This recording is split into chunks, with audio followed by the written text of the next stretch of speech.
Hello guys, welcome to another video. Today I'm reading Star Wars Guardians of the Whills. Okay, so yeah.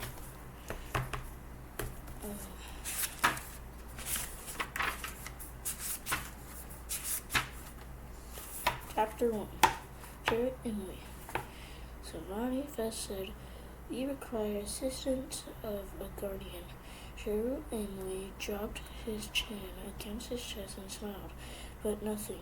Severely Fest's voice was a comfort to him, a reminder of better days, and hearing her always gave him pleasure. She was an animate one of a handful she had led from her homeworld of Yablery to Jeddah. Animate had no vocal cords, communicating with one another through a sophisticated and terribly subtle combination of hand and body language that even were sure not blind. He would never have been able to follow. Outside of the confines of her colony, Savannah therefore employed a vocoder to communicate, and either through accident or intent of the programming of the device had given her a voice, a delicate and subtle harmonic sing-song. Even among the din of Najeda, Charlotte found her voice soothing. There had been a time that had modulated voice had rised so beautifully in her devotions that every guardian at the temple of the Khyber would pause to hear it whenever she sang her prayers. Then the Empire came to Jeddah. The Imperials stripped the temple of its artifacts, of its history. They barred the doors and posted stormtroopers around the perimeter, forbidding entrance if not forbidding devotion. The disciples of the whills who had worshipped so diligently for so long had been cast out, and the guardians who had watched over them with the same vigilance alongside of them. Now, as far as Charlotte knew, all remained of those who had tended the small temple of Khyber and Najeda, the holy city, were a paltry handful of disciples who Sylvania Fest was one, and 2 guards of the whills with nothing left to guard and who were stubborn to abandon their home, or if you were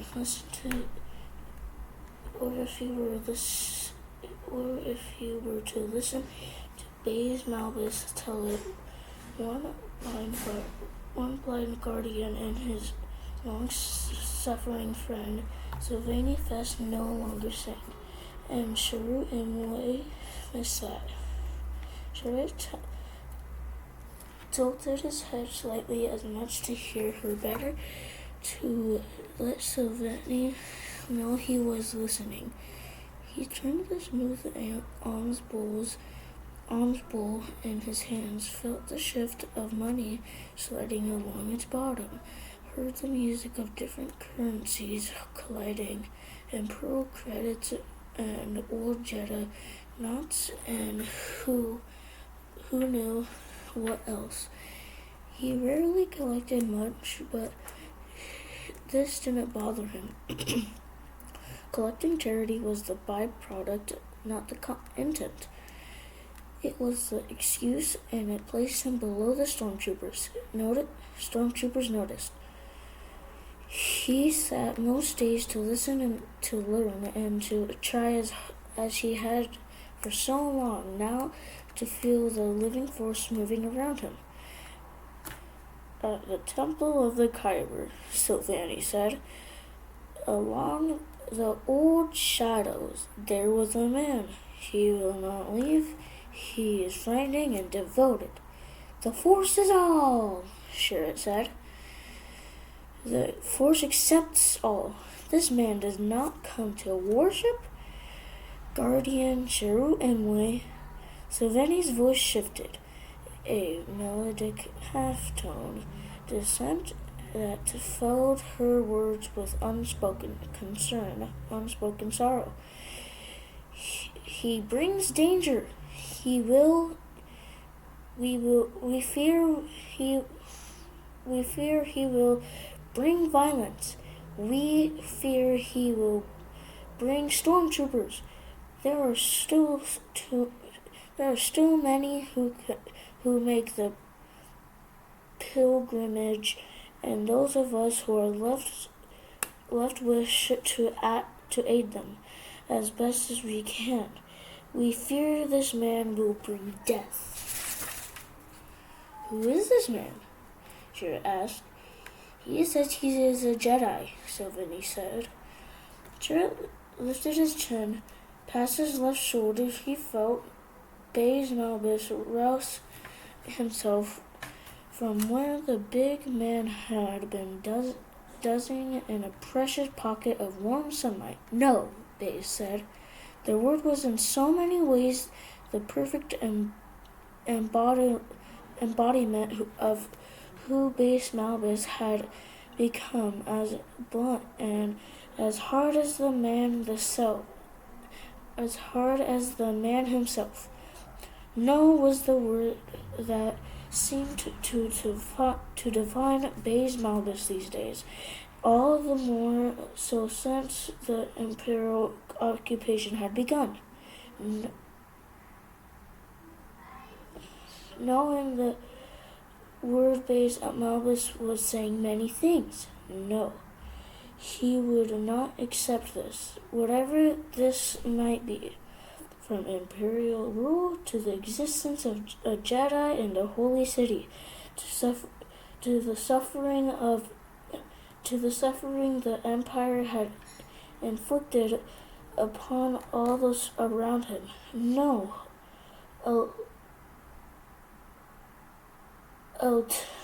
ultimately, and to share its profound sadness, to a faith in the Force. He says the Force is with him, Sylvani said.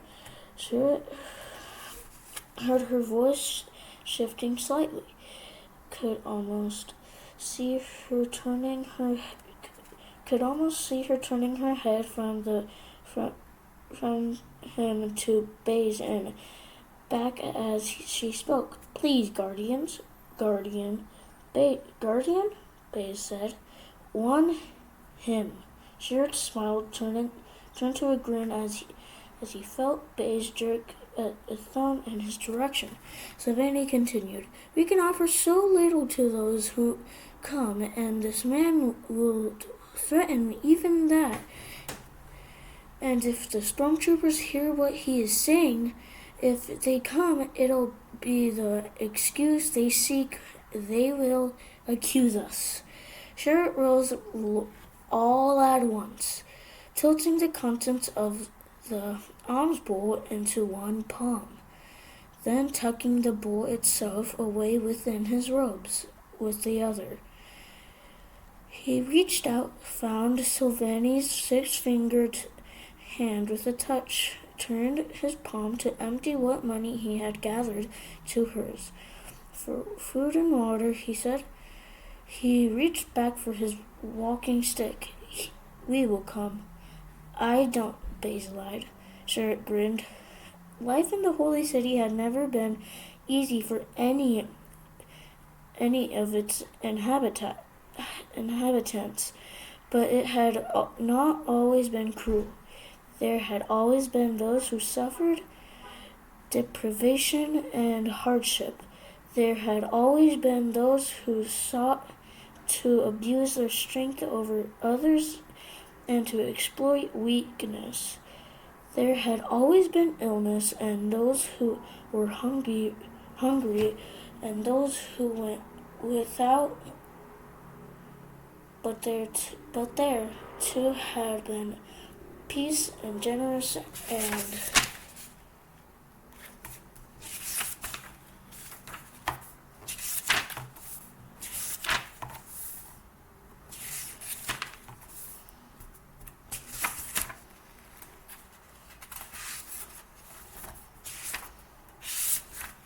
Chapter 2.